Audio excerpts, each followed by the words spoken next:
Hello mga palangga, welcome back to my vlog and this is Angelico yan and panibagong araw, panibagong vlog tayo mga palangga.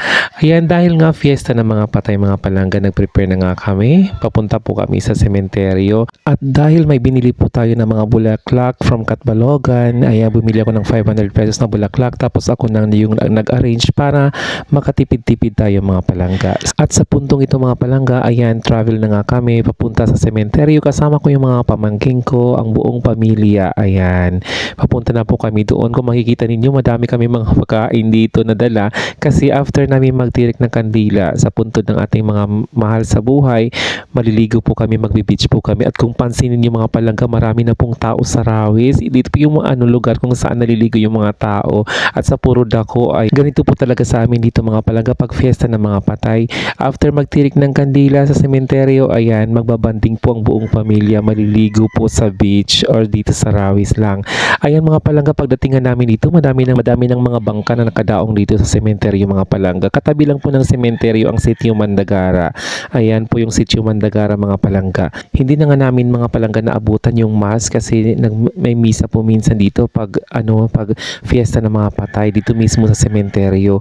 Ayan yung iba nagsialisan ng mga palangga pero kami kaharating lang. Ayan yung mga nagawa kong mga flowers mga palangga, ilalagay ko ito doon sa puntod ng aking mga lolo at lola at sa aking kapatid kasi may kapatid po ako na babae na namatay. Ayan, papunta po na po kami dito. Ito po yung ng cemetery mga palangga. Ayan, pakita ko po sa inyo yung cemetery namin. Kung mapapansin niyo mga palangga, yung ibang mga puntod hindi pa nalinisan. Siguro yung mga kamag-anak nila, yung kapamilya nila nasa malayong lugar kaya hindi na naasikaso or hindi na nalinisan mga palangga. Ayan, ito nga yung puntod ng mga lolo at lola ko mga palangga. Ayan, nakapagtirik na nga kami dito ng kandila. Yung iba naman nandun pa sa sa sementeryo. Ayan, nag-standby pa or may inaantay pa sila mga palangga. So kami, pagkatapos namin magtirik ng pagkandila mga palangga, paalis na nga kami. Papunta na po kami doon sa beach. Paminsan-minsan lang na kami mga palangga makapag-beach kasi nga busy nga sa trabaho. Kaya ito yung time na to.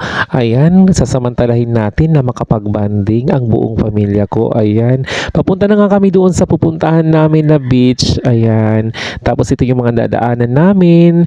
May mga naliligo talaga doon. Madaming naliligo ng dagat mga palangga kasi nga may handaan. Di ba pag fiesta ng mga patay sa gabi, may paharang tapos may konting handaan. Ayan, after ng paharang sa gabi, yung natirang pagkain, syempre pagsasaluhan ng buong pamilya. Mas masarap pagsalo-salo doon sa beach or sa dagat mga palangga kasama ang buong pamilya. Ayan po yung mga pagkain namin na natira nung gabi. Tapos nagdagdag na lang kami dyan ng ulam para may pagsalu-saluhan ang buong pamilya. Ayan, kasi nga may cake kami dito mga palangga kasi birthday nga ni Bubbles. Ayan, yung sobrang cake nadala na nga namin. Tapos yung mga chocolate moron. Hindi na nga kami nakapag-biko mga palangga. Alam nyo naman, yung biko, trending yan pag fiesta ng mga patay. Usually yan talaga po ang pinakamasarap na handaan sa fiesta ng mga patay pag may biko. Yes. At nandito na nga kayo mga palangga. Sarap maligo ng dagat. Ayan. Excited po yung mga bata kasi paminsan-minsan lang po kami makapag-beach, makapaligo ng dagat kahit nandito na nga kami sa isla. Paminsan-minsan lang kami mga palangga makaligo ng dagat. So ayan, nag-enjoy naman yung mga bata dito. Ayan si Matmat, si Tatay.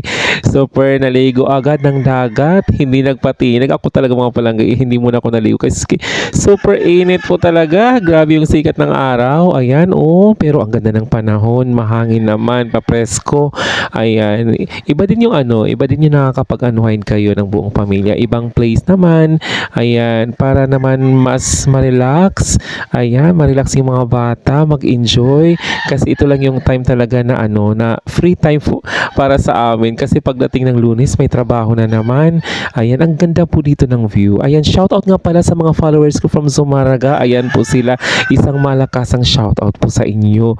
Ayan, sila yung mga followers natin na very supportive. Ayan po sila. Shoutout po, maraming salamat. Ang dami palang nakakilala sa akin dito mga palangga. Ayan, thank you po. Ayan, makikita natin talaga yung mga bata. Super enjoy maligo ng dagat. Shoutout nga pala sa aking kapamilya sa Kampilipa, kina ni Adang. At shoutout nga pala dito sa gasoline station sa Ads to Boys ng Daram. Isang malakas ang shoutout sa inyo. Maraming salamat po sa support ninyo. Thank you so much for watching. This is Angelico yan.